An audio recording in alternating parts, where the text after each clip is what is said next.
Hey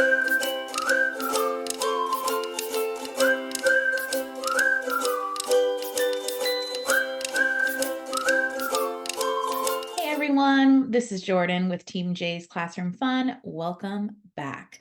Today I'm going to be continuing on with my series all about math rotation, so make sure you subscribe and also click that bell so you don't miss out on any new content. Today we're going to be really getting into like how I actually do the rotations and kind of run them.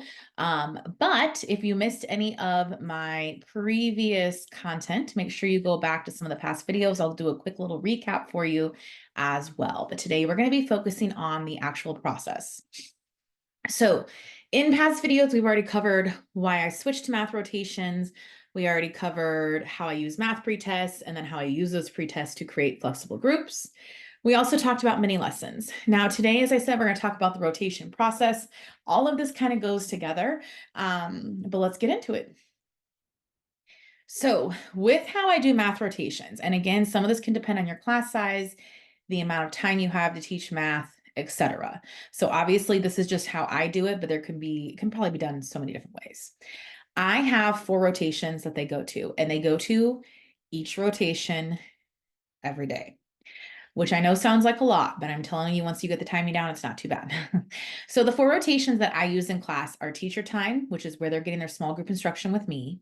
They have seat work, which tends to be independent practice of the skill from the day or review. Then I have them do like a game or activity or problem solving, where again, they're still working with those same skills or reviewing others. And then there's tech time, which is technology. So this could be iPads, it could be computers, math games, and things like that. When I do these rotations, my rotations are probably be between 10 to 15 minutes, like each actual like little rotation. You also could break this up though. So like I said, depending on your schedule, maybe you do 2 rotations one day to the next. So if some of it too could depend on your timing, the way your schedule's broken down, and also just like how many kids you have and things like that. With this, one of the things I highly recommend doing, and you saw this back when I was doing the mini lessons, you want to have some kind of management board up so they know where they're supposed to go.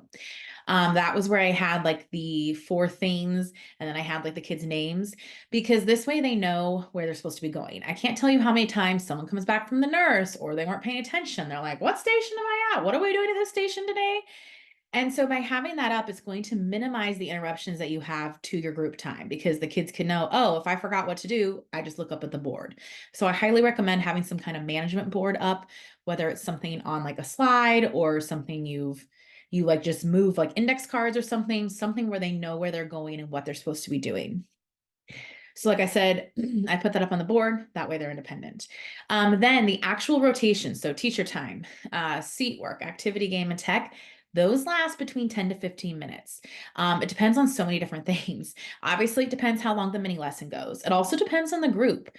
Sometimes I have some groups where it's like, oh, we're almost done with something, we need an extra minute or two, and some groups work faster. Sometimes my group of kiddos that are struggling, they might need an extra minute or two. So it kind of depends on the day, depends on what's happening, but they're roughly 10 to 15 minutes depending on what's going on. I also always have rotations go in the same order, and I highly recommend this. So I do clockwise for mine, which I know now that I'm doing this, I'm like, that's going to be backwards for you, isn't it? So whatever way clockwise would be, since I'm mirrored now, I know this is a problem. Um, Make sure you keep it the same way. I had a student teacher once, and we were doing rotations, and I had already introduced them at the beginning of the year, and she was also doing rotations, which is great, but she had the rotations going the opposite way that I had.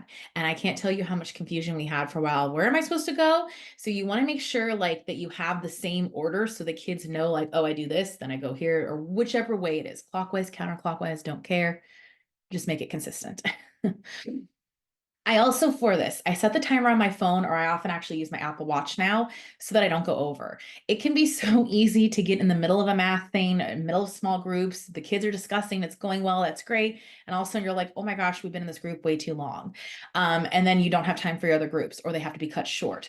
So what I recommend doing is setting your timer. Now, it doesn't mean I don't still go over, but it means this way I'm like more aware so that I'm not accidentally going too far over.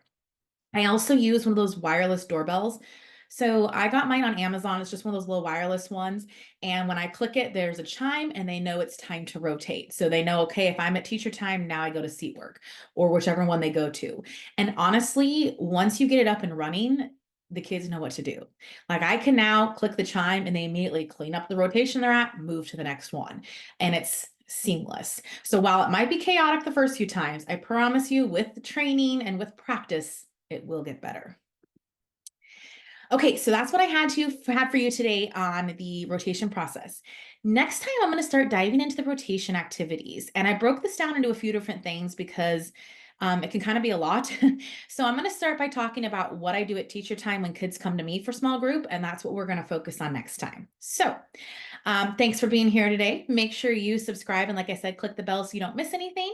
If you have any questions, feel free to leave them in the comments, or you can also find me over on Instagram at teamjclassroomfun. Have a great day. Talk to you later.